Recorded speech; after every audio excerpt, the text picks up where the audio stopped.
Alright, so today we are going to dive deep into the topic of stress prevention. In order to be able to prevent stress, we first of all must understand how the process of stress works and how it evokes. And based on that, then we can systematically introduce tangible tools that you can use for the rest of your life. Lazarus came up with a very comprehensible model that introduces two stages, which both need to be passed so stress can arise. So if you're not passing one of those two stages, then there will be no stress. The first stage is about the interpretation of the stressor. So is this potential stressor even relevant? Is it a positive thing, or is it really a potential danger or challenge? So let's imagine, just as an example to make it more tangible to you, you're having an examination coming up. Probably it is relevant to you. And even though you like the topic, the actual exam is for most people still a challenge and a potential danger, because failing this exam has negative consequences. As a result, for most people, this first stage is passed when it comes down to an important performance test. Within the second stage, you're analyzing the available resources you have. Resources are, for example, time, talent, intelligence, books, money, and so forth. Let's stay with this example of examination. You would estimate how much work needs to be done and how much time you have left.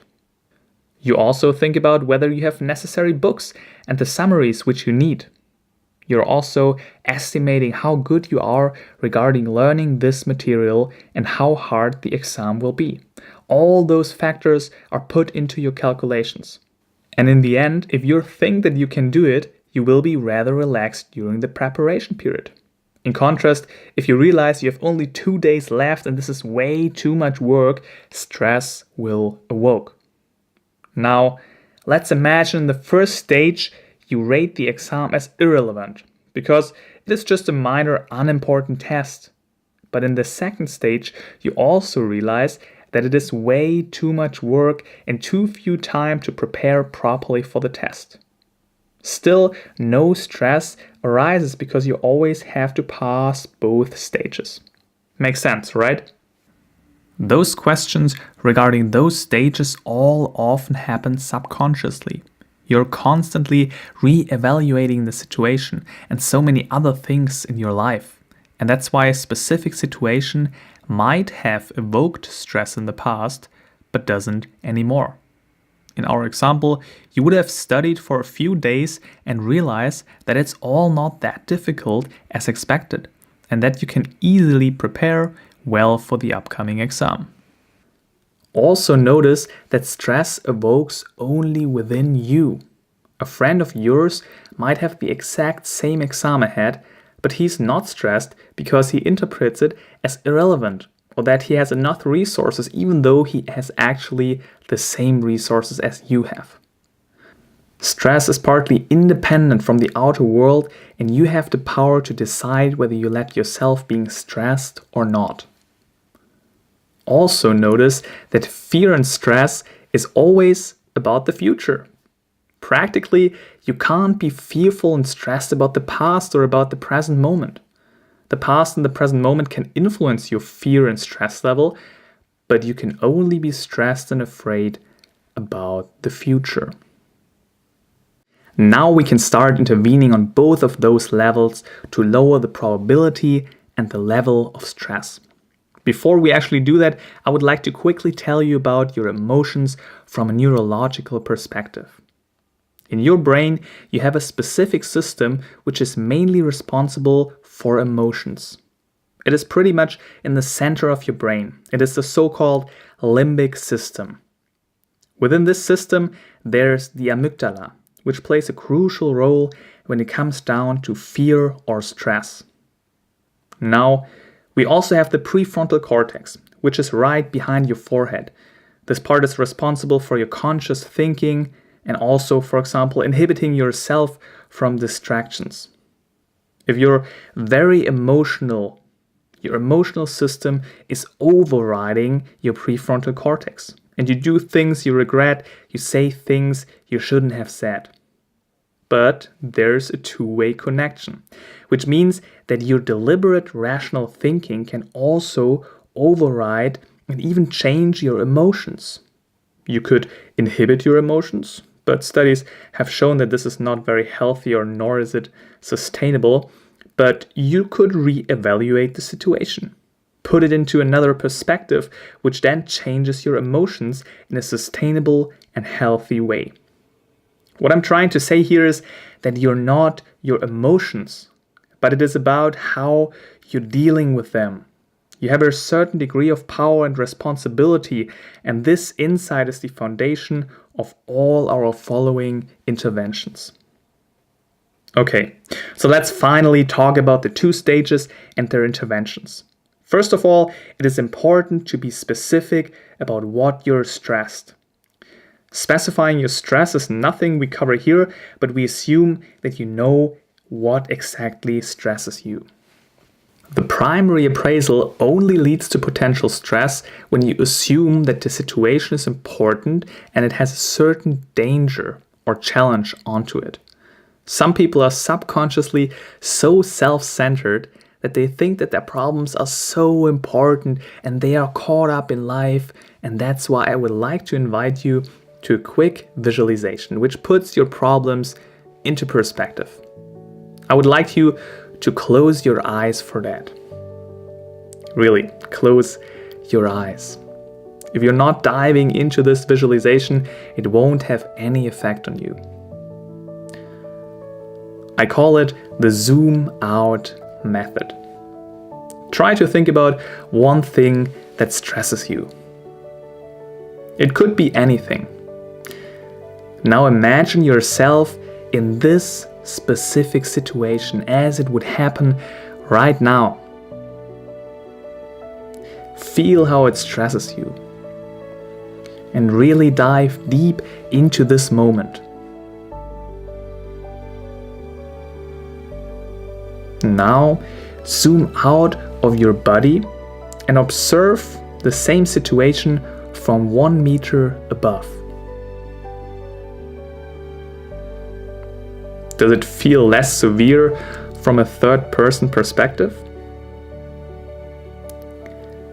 Now zoom out further. Zoom out of the city or the area you are. Zoom out of the country, out of the world, and look at the earth from the stars.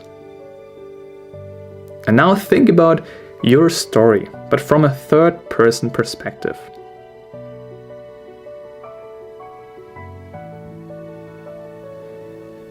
Look at the earth and think, somewhere on that planet out of 7 billion human beings, there's one human being stressing out because of this specific problem you're having. Realize how meaningless it seems from this perspective. There are millions of people right now dealing with some sort of stress. And looking at it from the outside, it seems so much less important. Alright, now I'm counting to 3 and then I want you to open your eyes again and come back refreshed. 1, 2, 3. Welcome back. I hope this visualization helped you to look at your problems in a less emotional way, which actually helps you to tackle the challenge in a more resourceful way. And maybe you even let go of the stress fully. You don't deal with this anymore at all because you put your problems into perspective, and probably you will already think, it's not all that important.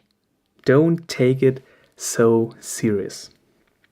Now, since you just gained a different perspective and you're in a different state of mind, I would like to give you a question to think about. This question is based on the fact that fear and stress is mostly very blur. People are averse to those feelings, and that's why they don't take time to properly investigate the situation. Their stress is rather broad.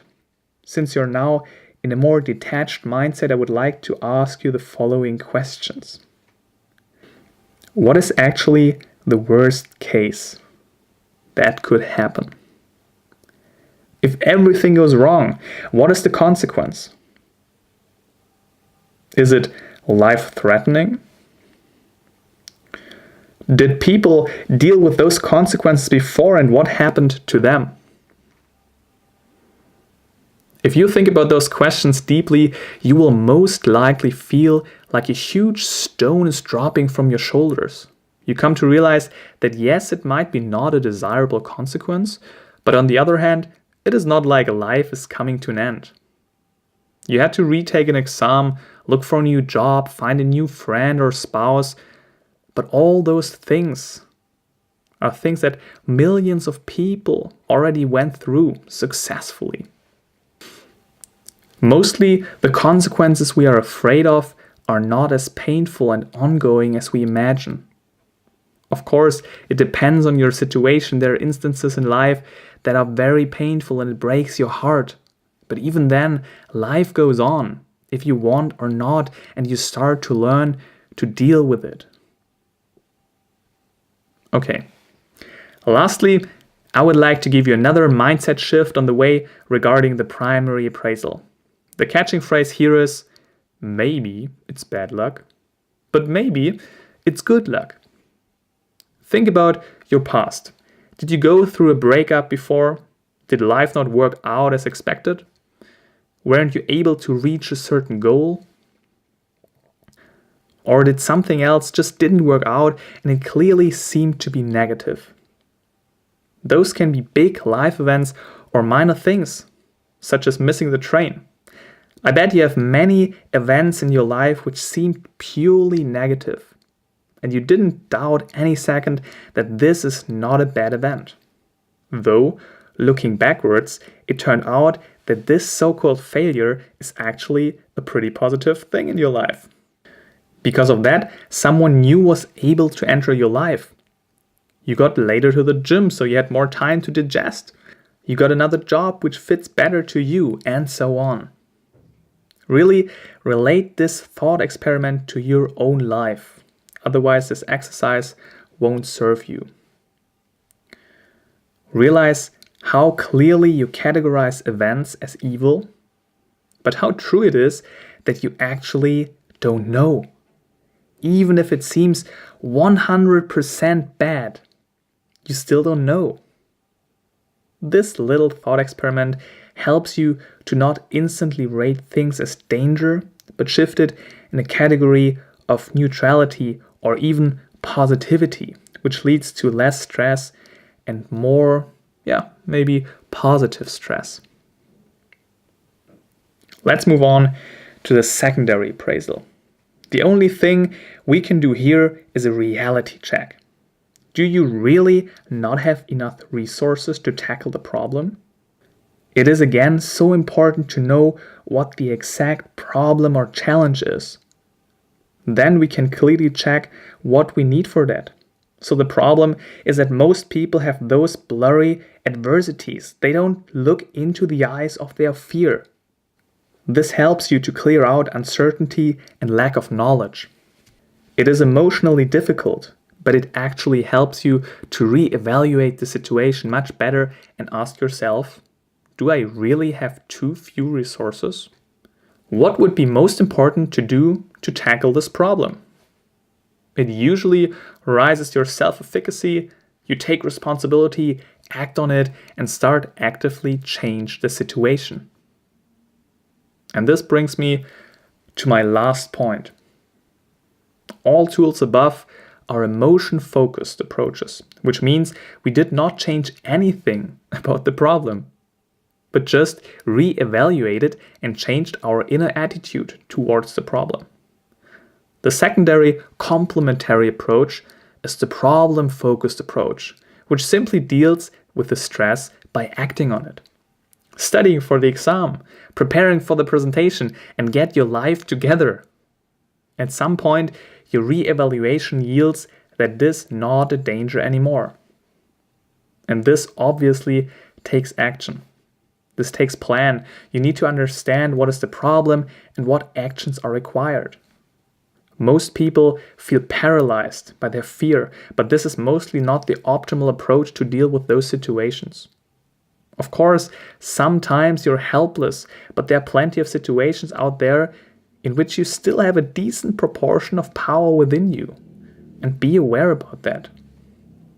Alright, now there are dozens of other topics which deserve time to discuss, such as taking rest breaks, psychological detachment, work-life balance, going out in nature, meditation, even nutrition. But we won't be able to cover those today. Here, we focused on the specific model of Lazarus and the prevention of stress. Though all those prevention strategies help you not only to prevent, but also to deal with stress, since we learned that stress is a constant re-evaluation process. Because obviously, there will be stress in your life. Somebody will leave your life because of death or a breakup. Sometimes something will not go according to your plan. It is not always possible to prevent stress, but those tools also help you to re-evaluate and deal with those situations in a healthier way. My name is Marco Sander. I'm the founder of the coaching and seminar company Straight Mind, and I hope you have a wonderful, wonderful life.